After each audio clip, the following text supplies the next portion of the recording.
In this video, I'm gonna teach you how to change Quincy clothes in Project Mujetsu. It's a very easy process, so make sure to follow along. In this video, I'm gonna give you the two main ways to reroll your clothes in Project Mujetsu. So for the first one, you will be able to open the shop, and if you look at the left, go over here. One of the options is going to be Reroll Race Clothes Potion. Now, of course, this costs Robux. I know a lot of people don't want to spend money inside of Roblox, but if you do have the Robux and you are willing to spend, this is going to be the quickest and most convenient way to reroll your clothes. I'm gonna rejoin the server just to keep talking about it, but as you saw, all that you have to do is purchase the Reroll Clothes Potion and you will be able to get it changed. Now, if you don't want to use that potion, there is also an alternative way. What you have to do instead is go over to the Game Hub. So instead of opening the shop, go over to the Game Hub.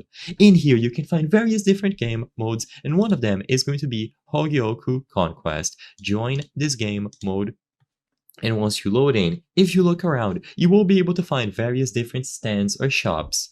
One of them, in here, you will be able to exchange the game mode currency and acquire it.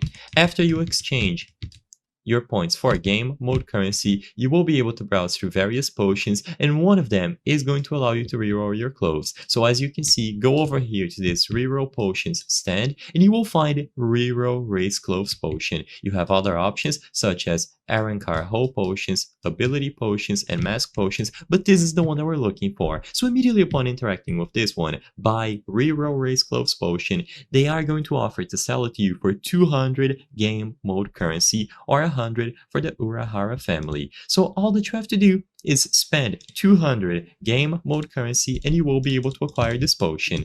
Now for you to get the game mode currency, like I mentioned, you have to go to another stand and exchange your points for game mode currency. So as you can see, you can buy the game mode currency potions for 100 points. So you just have to get the certain amount of points and then you will be able to purchase the reroll clothes potion. I hope I was able to help you on how to change Quincy clothes in Project Mujetsu. If this video helped you, please be sure to leave a like and subscribe for more very easy tips. Thank you for watching.